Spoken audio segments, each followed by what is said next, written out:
দেখুন, এই বিষয়ে কোনো সন্দেহ নেই যে সালার সিনেমা বেশ কিছু রিজিয়নে ফ্লপ হয়ে গেছে। ওভারসিজ, হিন্দি ভার্সন এবং অন্ধ্রপ্রদেশ, তামিলনাড়ু, তারপর কেরালা, কর্ণাটকাতে এই সিনেমা কিন্তু ভালো চলেনি, নো ডাউট এই বিষয়ে। কিন্তু প্রায় 400 কোটি টাকা কামিয়ে ফেলেছে, নো ডাউট। সমস্ত ল্যাঙ্গুয়েজ মিলিয়ে ইন্ডিয়াতে 400 কোটি টাকা নেট কামিয়েছে। কিন্তু সালার এক কথায় বলতে গেলে ফ্লপই হয়েছে। তো ফ্লপ কেন হয়েছে তার 4টি কারণ প্রধানত উঠে আসছে, যেটা আমি আপনার সঙ্গে আজকে এই ভিডিওতে ডিসকাস করব। নমস্কার বন্ধুরা, আমি অমর্ত্য, আপনাদের চ্যানেল ইন্ডিয়ান ফিল্ম নিউজ বাংলাতে আপনাদের স্বাগত। প্রথম কারণ যেটা আমার মনে হয়েছে সেটা হচ্ছে ল্যাক অফ মার্কেটিং। প্রভাসের আগে বাহুবলী 2 পর যে 3টে সিনেমা বেরিয়েছে, প্রথমে বেরিয়েছিল হচ্ছে সাহো, তারপরে রাধেশ্যাম এবং শেষে আদিপুরুষ। 3টে সিনেমারই কিন্তু খুব ভালো প্রমোশন করা হয়েছিল। কিন্তু লাস্টে এই যে সালার সিনেমাটা যদি দেখে থাকেন, দেখবেন কিন্তু সালারে কিন্তু সেরকম ভাবে প্রমোশন করাই হয়নি।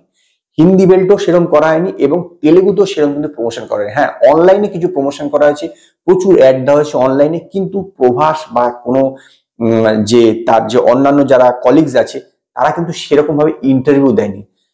পৃথ্বীরাজ সুকুমারন কিছু ইন্টারভিউ দিয়েছেন, এছাড়া কিন্তু কেউ সেরকম ভাবে ইন্টারভিউ দেয়নি। ইভেন প্রভাস কিন্তু এই সিনেমার কিন্তু বিশেষ প্রচার করেনি। এইটা কিন্তু একটা খারাপ ইম্প্যাক্ট হয়েছে।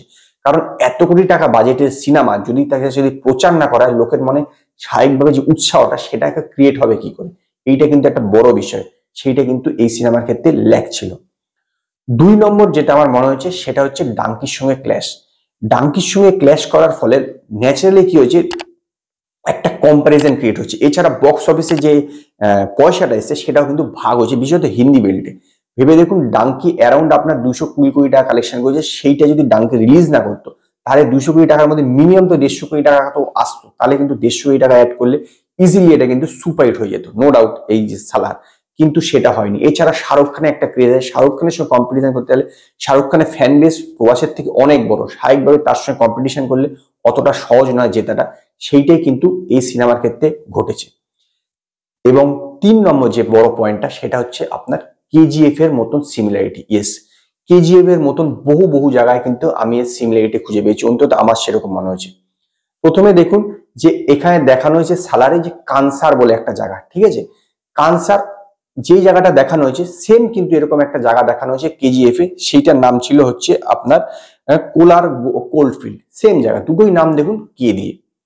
তারপরে অ্যাকশন সিনগুলো দেখবেন, অ্যাকশন সিনগুলো কিন্তু প্রায় একই রকম। হঠাৎ করে বন্দুক নিয়ে মারপিট করতে করতে আচমকা বন্দুক ছেড়ে তরবারি বা হাতে মারপিট করছে, অথচ বন্দুকে যে গুলি মারছে সেটা কিন্তু লাগছে না। এই ব্যাপারটা কিন্তু দেখবেন পুরোপুরি কেজিএফ এর মতো।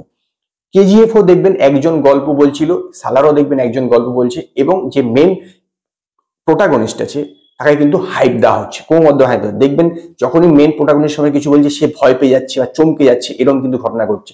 সেম কিন্তু কেজিএফ ও ছিল, এই ব্যাপারটা কিন্তু কেজিএফ ও আপনার লক্ষ্য করে দেখে থাকেন। এবং কেজিএফ এর যেরকম সিনেমাটোগ্রাফি ছিল, দেখবেন সালারও সেম টাইপের সিনেমাটোগ্রাফি। এই বিষয়টা একই রকম। কেজিএফ এর যে লুক অ্যান্ড ফিলটা ছিল বা আপনার যে কালার গ্রেডিংসটা ছিল সেটাও কিন্তু সালারের একই রকম। দুটোই কিন্তু একটা ব্ল্যাক ব্ল্যাক টাইপের আছে, দুটোই কিন্তু একই টাইপের। আপনার সমস্ত কিছু কিন্তু ম্যাচ হয়ে গেছে। এটাই হয়ে গেছে, মানে একই জিনিস রিপিট করার ফলে অডিয়েন্স অতটা আগের থেকে বুঝে যাচ্ছে যে এটা এরকম হতে হবে, কারণ তারা অলরেডি কেজিএফ 2 দেখেছে। সেই জিনিসটাই আবার যদি একই সঙ্গে রিপিট হয় এখানে, তাহলে কিন্তু লোকের মনে হয় যে একই জিনিস আবার হচ্ছে। এবং কেজিএফ ও দেখবেন একজনকে মেরে সেখানে সেই পদ্মা নিয়েছিল, সালারও সেম।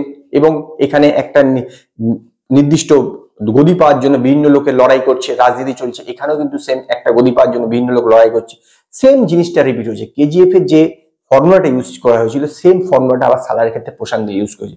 সেইটা হচ্ছে সবচেয়ে বড় ব্যাপার, এর জন্য লোকের অতটা এফেক্ট করতে পারেনি। এবং 4 নম্বর যেটা আমার মনে হচ্ছে সেটা হচ্ছে বাজেট। এই সিনেমার বাজেট অত্যন্ত বেশি ছিল এবং এই সিনেমাটা হাই প্রাইসে ডিস্ট্রিবিউটরদেরকে বেচা হয়েছে, এবং সেই কারণে সেই টাকাটা তুলতে সক্ষম হয়নি। কারণ ডাঙ্কির সঙ্গে ক্ল্যাশ হয়েছে এবং সেটা সেরকম ভালো হয়নি, সেই কারণে এই সিনেমাটা সেই টাকাটা তুলতে সক্ষম হয়নি এবং যেই কারণে এটা ফ্লপ হয়েছে।